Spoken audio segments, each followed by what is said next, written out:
Hey mga farmers, welcome back to my channel, Solanica's Farm. Hindi ko to farm. So nandito tayo ngayon sa Mount Banahaw Game Farm, ayan, ni Sir Ramon Montiero.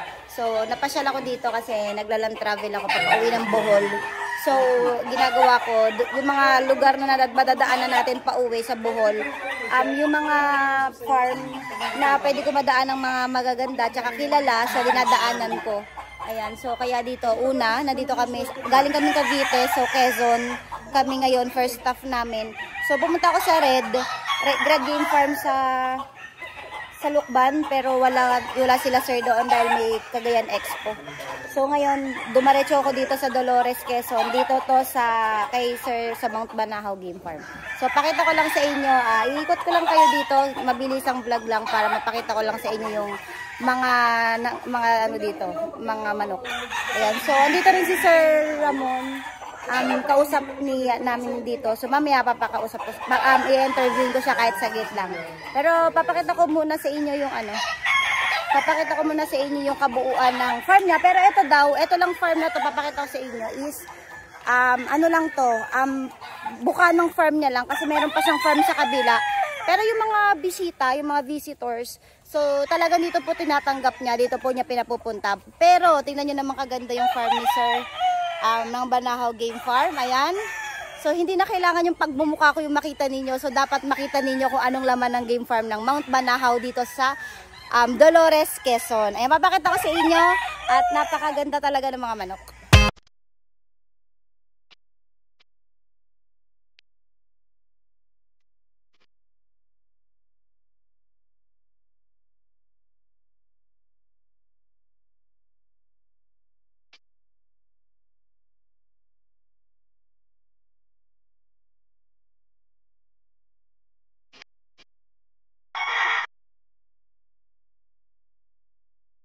Banahaw Game Farm. Nakabisita ako, ito yung unang farm na napuntahan ko.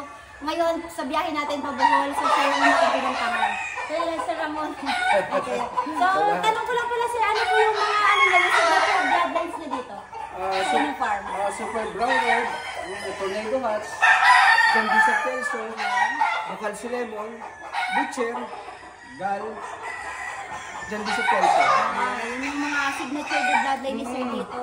So talagang dinadayo kay sir dito wala sold out si sir ngayon, napakamalas ko.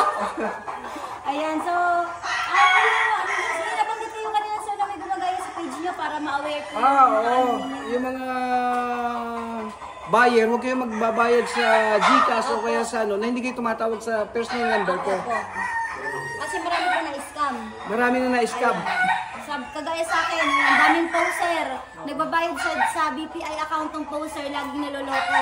So yung mga, tawag muna kayo sa mga breeders bago po tayo magbayad sa mga binibili. Ayan. So umikot tayo dito kanina. So nasa Facebook ko din, in-upload ko at pinasyalan ko pati mga pullets ni sir. Gaganda ng mga pullets ni sir. Magkano po pala presyuhan nyo ng mga dito? 40 ang brood stag, 15 yung pulet. Ayun, 40 yung brood stag. Yung pulet nyo po, 15. Oh, ayan na. Wala ba dyan reject? Wala ba dyan reject? So, ayun, si Sir Ramon. Yan. Salamat, sir. Thank you. Yan. So, ayan mga farmers. Ipapasyal ko na kayo dito. Hindi nyo na kailangan yung pagbumuka ko yung makita ninyo, ha? Kasi, kung ako yung manonood, mas pipiliin ko makita yung mga mga warrior ni Sir Ramon Montiero.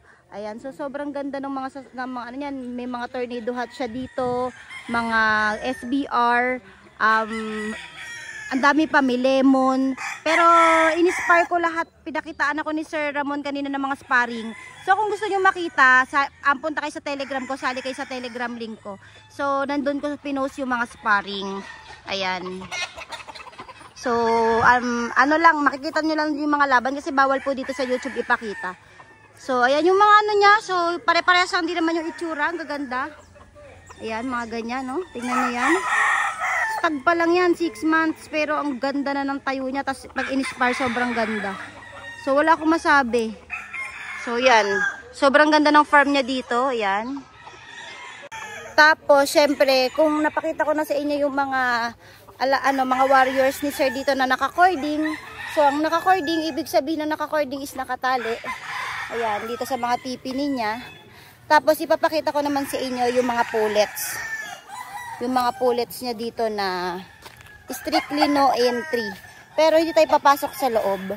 But, ipapakita ko lang yung itsura ng kanilang pen para sa mga pullets nila. So, ayan. Ayan. Ganito yung design nila. So, nandito yung mga pullets nila. Dito nangingitlog. So, pakita ko sa inyo. Yan. Tingnan nyo naman ang quality niya. No? Ang ganda. Sobrang ganda. Wow! Wow, ang kinis. Kita nyo yan? Sobrang kinis. Oh, ito pa isa. Oh, wow. Wala akong masabi. Oh. Wow. So, ito, pakita ko na sa inyo yung mga pullets ni sir. Daling ko na lang to. Para kahit papano may remembrance ako dito. Ayan, yung dito nakalagay yung mga pullets niya. So, design by lang na long pan lang ng yero, then net. Ayan, then mga tubes lang, mga tubo lang siya na pinag dikit-dikit. Ayan, so ito yung mga pullets niya dito. Ganyan ang itsura. Ayan, so halo-halo na rin to. May SBR, may tornado hatch. Ayan, so iba-ibang bloodlines na rin, pero karamihan ng mga pullets since nandito. So sa may kabila, meron pa, ayun. At doon din sa kabilang yon meron pa, madami pa. Ayan. So nakita ko, may itlog na sila, oh. Ayan, oh, may itlog na sila dito. 2 piraso yung nakita ko. Ayan. So naka-wing band na rin to. Ayan, wing band na rin sila. Ni Sir Romel. Ayan. Ni Sir Ramon. Ayan. Ganda, tinitingnan ako ng isa. So, wala namang available. Hindi tayo makabili. Ayan, no.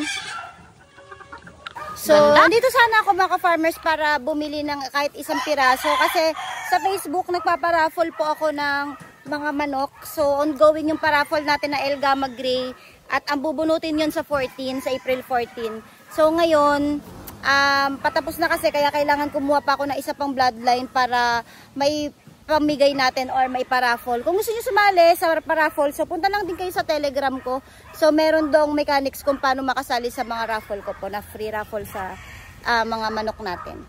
Sobrang tindi ng mga palo. So punta kayo sa Telegram ko, makikita niyo yung sparring doon. Grabing galing. Wala akong masabi. So yan. So subaybayan niyo po ako mga farmers kasi pauwi ako ng Bohol ngayon by land travel. So lahat ng mga pwede nating madaanan ng mga game farm. So comment din kayo sa baba, baka may mga suggestions kayo kung saan ako pwedeng bumisita ng mga farm na pwede kong daanan habang nagla-land travel ako. So after Quezon, baka Bicol naman ako. So kaya baka sa mga Bicol, baka meron po kayong mga masuggest sa akin na pwedeng daanan ng mga game farms na mga pwede nating bilihan ng manok. At para mapa-free raffle natin. Ayan, so napakalaking karangalan na nakarating din ako dito sa Mount Banahaw Game Farm dito sa Dolores, Quezon.